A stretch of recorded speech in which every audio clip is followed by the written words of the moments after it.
Sebelumnya Assalamualaikum warahmatullahi wabarakatuh. Waalaikumsalam warahmatullahi wabarakatuh. Pak Denny, selamat pagi Pak Denny. Selamat pagi Bapak. Pak Denny, hari ini ada coaching nih. Ya.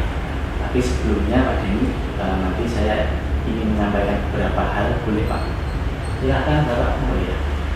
Nanti selama proses coaching antara coach dan coachee, saya akan mengamati Pak. Kemudian saya juga akan menilai apakah sesuai rubrik atau belum seperti itu. Untuk yang pertama, nanti seperti apakah alutirta yang nanti Bapak terapkan dalam proses coaching. Kemudian yang kedua, apakah pertanyaan-pertanyaan yang diberikan sudah berbobot dengan kata kunci yang disampaikan coach seperti itu pada coaching. Kemudian yang ketiga, saya juga akan mendengarkan jawaban dan respon dari coaching, apakah sudah sesuai dengan pertanyaan dari Bapak ataukah belum. Dan jangan lupa Bapak, yang paling penting adalah harus disesuaikan juga dengan prinsip coaching seperti itu. Yang pertama adalah kemesraan, proses kreatif, dan memaksimalkan potensi seperti itu.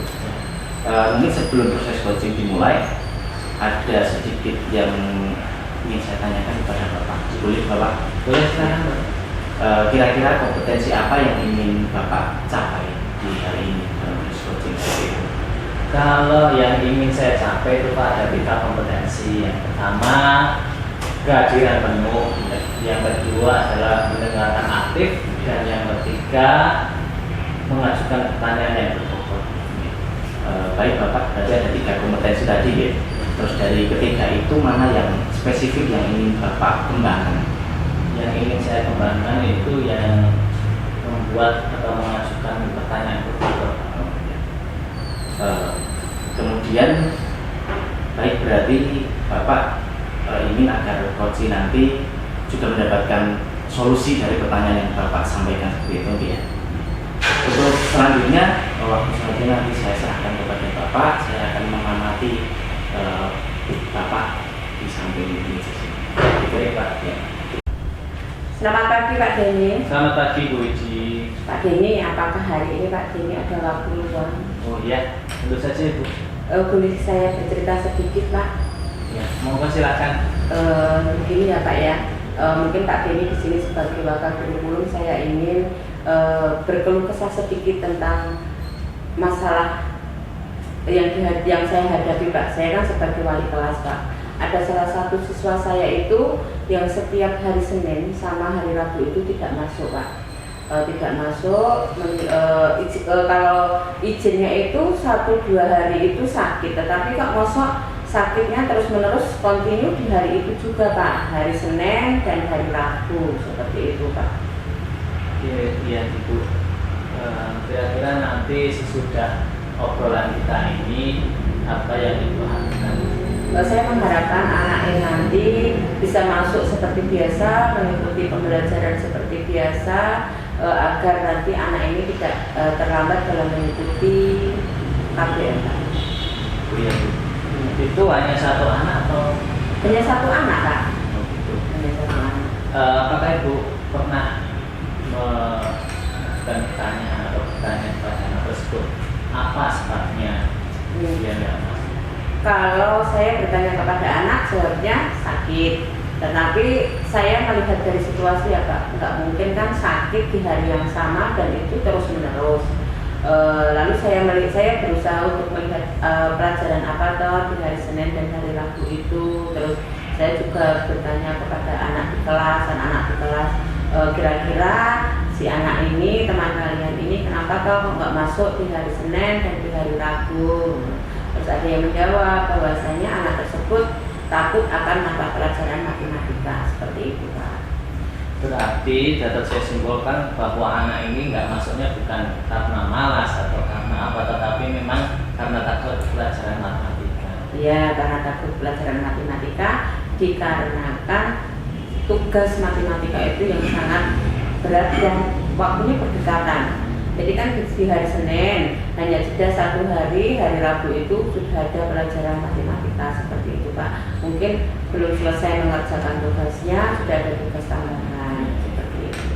Terus kalau menurut Ibu nih, untuk pembelajaran matematika itu sendiri sebaiknya seperti apa sih? Kalau menurut saya karena katanya dulu matematika itu pelajaran yang menjadi momok anak-anak, saya menginginkan mata pelajaran matematika itu menjadi pelajaran yang menyenangkan bagi siswa, jadi diharapkan tidak menjadi pelajaran yang menakutkan. Kira-kira kalau menurut pendapat Ibu itu apa yang bisa dilakukan oleh guru matematika? Sebenarnya banyak ya Pak, tidak harus anak diajari terus di dalam kelas dengan angka-angka yang berderet-deret seperti itu. Nanti kan mungkin bisa ke kuis ataupun bisa nanti dilakukan dengan cara pembelajaran di luar. Jadi anak bisa tidak sepanang aja di dalam kelas seperti itu. Berarti Ibu lebih ke metodenya itu. Iya, metodenya. Kemudian bagaimana dengan bukunya itu, materinya apa? Kalau saya melihat dan saya menanyakan ke anak-anak, pedomannya hanya lewat buku paket sama modul aja Pak. Berarti kalau seperti itu apa yang bisa solusi untuk sebenarnya sumber pembelajaran kan tidak hanya buku saja Pak, nanti lewat media sosial, YouTube ataupun ya itu tadi lewat kuis yang anak itu sehingga tertarik di dalam kelas, tidak sepaneng dengan hitung-hitungan di papan tulis seperti itu. Kalau seperti itu nanti kira-kira langkah pertama apa yang akan Ibu lakukan untuk permasalahan? Yang pertama saya akan mendekati dulu rekan guru tersebut, saya akan menyampaikan permasalahan ini supaya nanti kedepannya anak-anak menjadi tidak takut lagi, biar ada solusi Pak. Kira-kira kapan Ibu? Secepatnya dalam minggu ini saya akan menemuinya. Baik, untuk minggu ini Ibu mau menemui guru matematika tersebut dan besok minggu depan Ibu kita ngobrol lagi bagaimana hasilnya terkait dengan rencana aksi yang akan Ibu lakukan. Iya Pak. Ya. Terima kasih atas waktunya ya Pak. Iya. Sama-sama. Bagaimana Pak Denny tadi proses coachingnya? Alhamdulillah Pak, jalan dengan lancar dan baik. Ya, alhamdulillah sekali. Baik, setelah saya tadi ikut mengamati juga, ada sedikit yang ingin saya tanyakan kepada Bapak. Boleh ya? Boleh silakan Pak. Untuk yang pertama Bapak, di sini apa saja yang sudah didapatkan saat coaching, itu terkait dengan indikator pencapaian yang diinginkan seperti itu Bapak.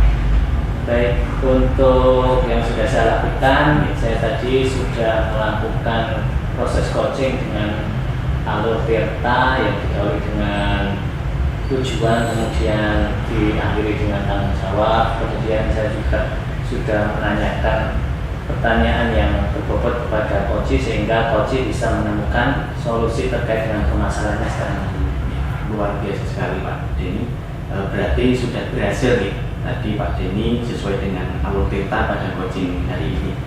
Kemudian juga ini ada sedikit catatan dari saya terkait dengan hasil observasi tadi seperti yang Bapak bicarakan tadi. Yang pertama adalah Bapak sudah melaksanakan coaching sesuai dengan alur Tirta Bapak.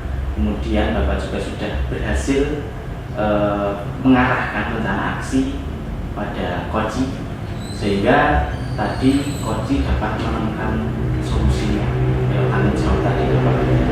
Kemudian selama proses observasi tadi saya juga menemukan bahwa Bapak tadi sudah fokus untuk bertanya kepada coaching seperti itu. Kemudian hadir secara penuh dan Bapak juga sudah mendengarkan secara aktif sehingga tadi Bapak sudah memberikan pertanyaan-pertanyaan yang berbobot sesuai dengan kata kunci yang disampaikan kepada coaching seperti itu. Luar biasa sekali coaching hari ini. Kemudian ada satu lagi Bapak, ini saya tanyakan lagi Bapak. Boleh. Untuk kedepannya potensi apa yang ingin Bapak kembangkan setelah melaksanakan coaching pada kesempatan kali ini Bapak? Baik, untuk yang akan saya kembangkan, yang pertama itu saya ingin menggali lebih jauh terkait dengan alur Tirta.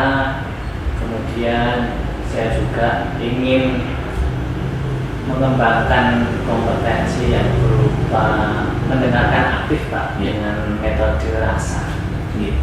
Itu luar biasa sekali Bapak. Semoga semakin sukses ya Bapak. Nanti ke depan saat proses coaching lagi Bapak semakin lancar, proses alur tirtanya juga semakin lancar lagi, kemudian pertanyaan-pertanyaan yang diajukan semakin berbobot sehingga coaching nanti dapat menjawab pertanyaan lebih rileks dan lebih mendalam. Ya, terima kasih Pak. Semoga sukses Bapak. Ya, Terima kasih atas waktunya. ya, sama-sama.